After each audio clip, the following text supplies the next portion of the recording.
Mary had a little lamb. False. We believe that all men are created equal. To the magnificent mosaic that is America. From radio beacon to radio beacon. I have a dream. Change has come to America. Believe me. Help is on the way. Knock, knock. Who's there? It's a figment of your imagination. Randi Rhodes Show. Turn up your mind. As the Secret Service investigates who brought a small plastic bag of cocaine into the West Wing, the White House maintains that many people had access to the area. Where this was discovered is a heavily traveled area where many White House, West Wing, I should be even more specific, West Wing visitors come through. The bag was discovered on the ground floor, according to a senior law enforcement official, in a common area near the entry of the West Wing. It was close to a set of storage cubbies where visitors leave their cell phones during a tour. The indications seem to me that it probably was somebody involved in a tour, because keep in mind, the Secret Service detailees to the White House and the White House staff are routinely drug tested at random. The White House confirms there were West Wing tours on Friday, Saturday, and Sunday.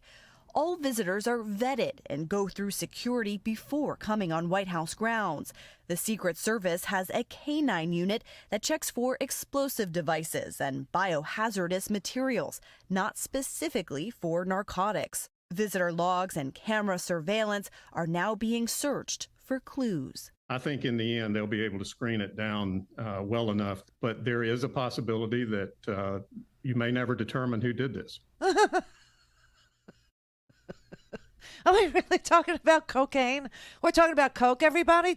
Rails. We're talking about lines. We're talking about snorting. We're talking about, nosebleeds.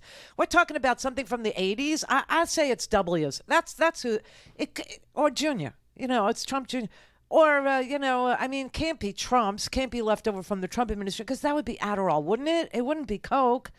Didn't you think like coke was over? Like Ron DeSantis's, presidential hopes and dreams?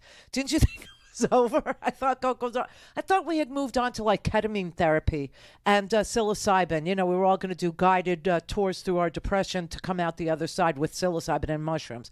Can you believe we're talking about cocaine at the White House now? And I think it's funny when people try to infer that it might be Joe's. I mean, I know he looks really cool in those aviators, but he wasn't that cool. Listen, if you had to assign it to like a past president or a current or anybody in the West Wing, anybody that works at the White, you would have to go with W, because invading Iraq was such a cokehead thing to do. I mean, it was just such a, it's like, I mean, who does that? Okay. And here's the thing. Nobody that's addicted to coke leaves the coke in a cubby. Nobody. They literally will crawl on the floor and go through the freaking shag carpet. I know this. I loved cocaine in the 80s. Did you see I just did this? This was like, I just did that. It's so... muscle memory. Oh, yeah, muscle memory. That's what it is. No, I love coke. I weighed like 100 pounds in the 80s. Literally. Weighed 100 pounds. I was a size 3. I loved it. I thought it was a diet aid is what I used it for. I didn't think it was a party thing. I thought it was for, dieting and for rock and roll. I mean, it was everywhere. I was a rock DJ. I was a rock jock is what I was. And it was everywhere in the 80s. Why are we talking about cocaine in the 2023s? How is that possible? I've never at any point in my life made enough money to do coke, so I have very little opinion on this. We're talking about snow, baby. We're talking about blow, nose candy. You holding, man? You got any Big C? Let's do rails. I mean, who in the hell still does? It had to be left over from the 80s. I'm telling you. And now all of a sudden they're telling us, first this morning they were going, well, we may never know. We just don't know. It's something we will never know.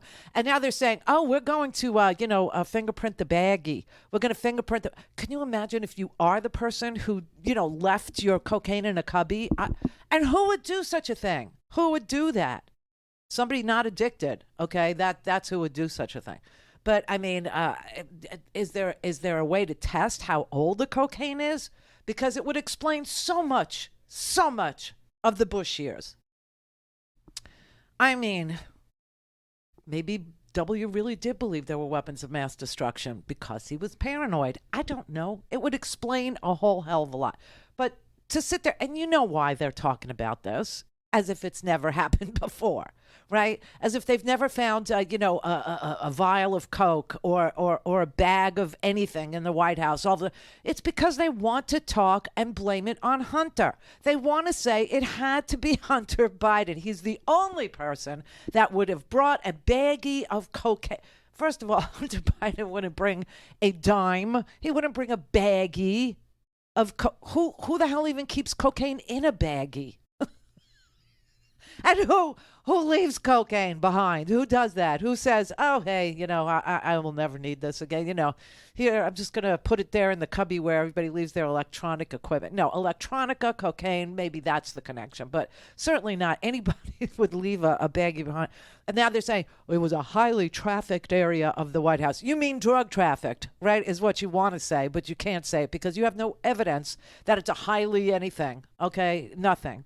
So we'll probably never find out whose Coke it is. Oh, damn. But if there's any decency in this world, they will return it to its rightful owner. And I'm sure plenty of people would step forward, right? Oh, this is such a bogus story. This is like really, really nuts. Because cocaine is over, I thought.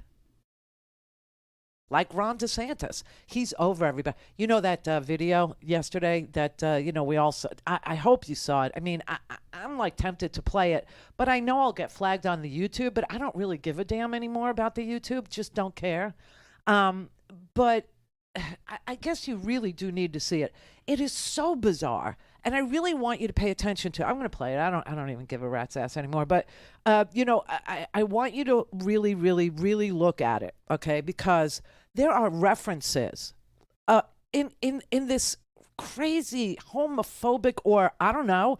It could go either way depending on what your outlook on life is. I guess you could look at it as homoerotic.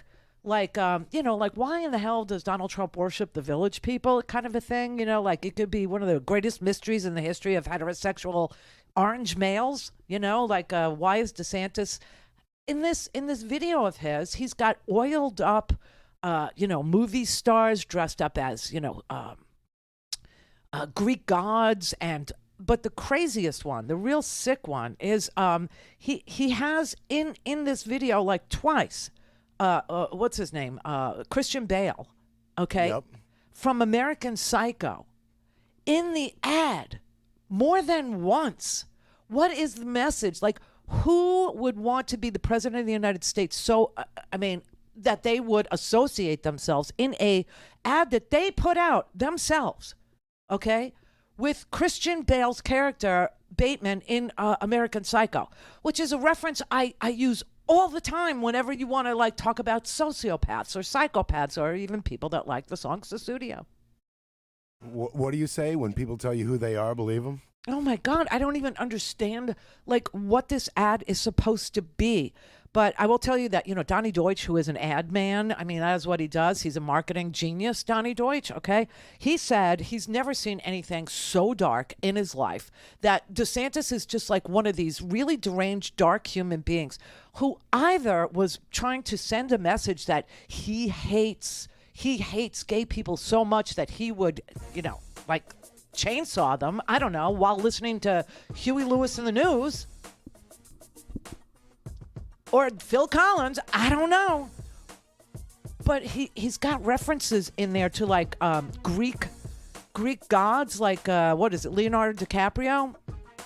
In one of the movies, he's like a Greek god who's avenging the death of his male lover. Yeah, Brad Pitt, yeah. It's Brad Pitt, yeah. Well, DiCaprio's in here too. Yes, he is Wolf of Wall Street, yeah. Wolf of Wall Street, yeah, where he's snorting cocaine off of girls' asses and like, what is the message? And it's very Coke. It's very, retro.